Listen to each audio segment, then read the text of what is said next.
Hello everyone. Today I was going through my collection and found this gem. It was tucked away on a shelf and I decided to share it with the world.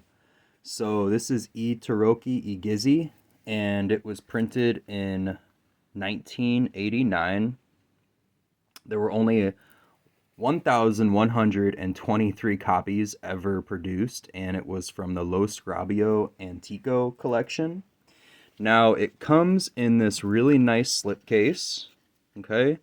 And when you have these limited edition decks, they usually come in a fold over protector. So if you are familiar with the Osvaldo uh, Mengazi collections or anything like that, they usually will come like this. So this is a super cool deck. I don't know if you guys can see, but it's like layered gold and it's almost like zigzag suede on these cards. The feeling of them is really cool. So let's do a flip through and we'll begin. Okay, so this is the Fool. Now the Fool is usually sometimes depicted as an alligator with an alligator instead of a dog, or sometimes even both. I do believe that in the Manly P. Hall deck, there's actually both.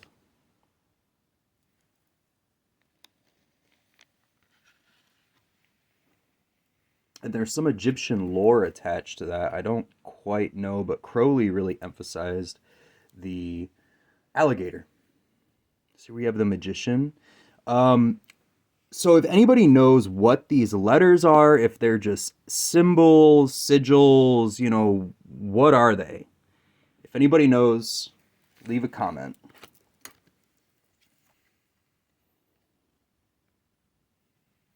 I know kind of what some of these words are saying, but other ones I would not be able to tell you. But I think this is the port to the sanctuary of the hidden or the secret or the occult. And that's the high priestess. Okay?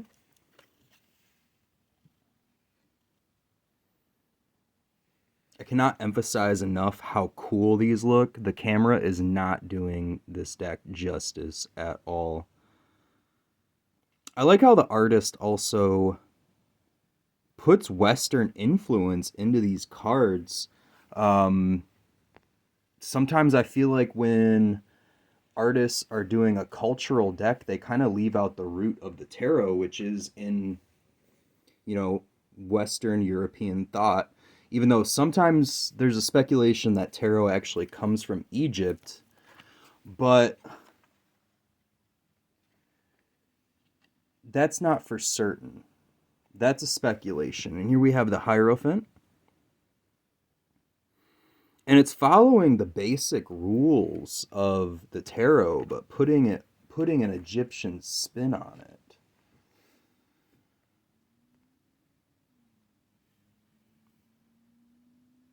Got the Lovers. And this one's following more the Vice or Virtue Lovers setup, um,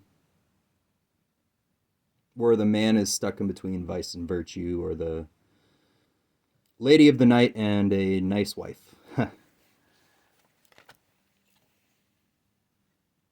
Light and darkness, either way.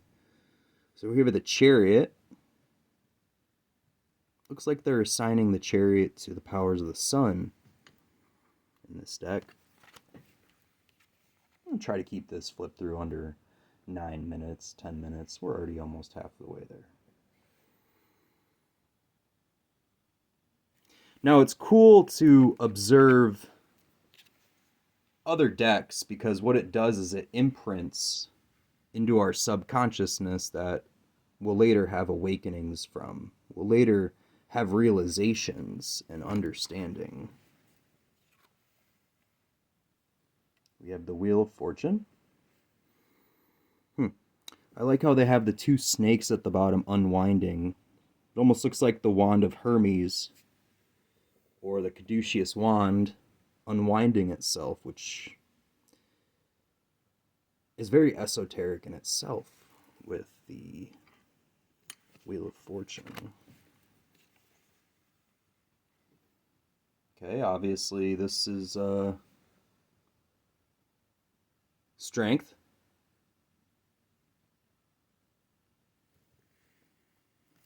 Assign it to the planet of Mars. We have the Hangman, and as we move through, you can kind of see how the cool layers of gold are on this deck now. This deck is straight gold, guys. It's,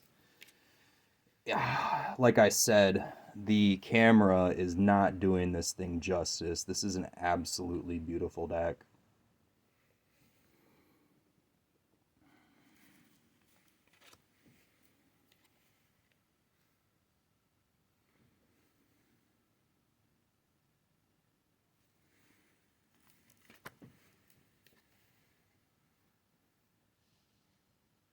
I have never seen a deck this gold before except with gilding.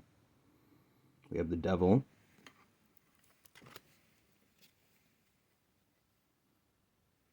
Tower.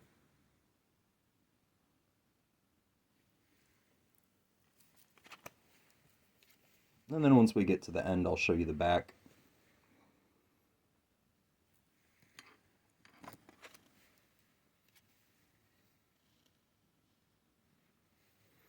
I've yet to see another deck like this one listed on the internet.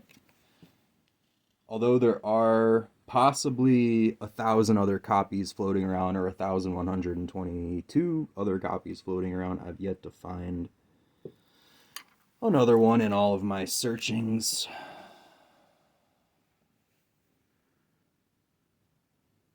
Huh. This is a really cool Judgment card. Wow.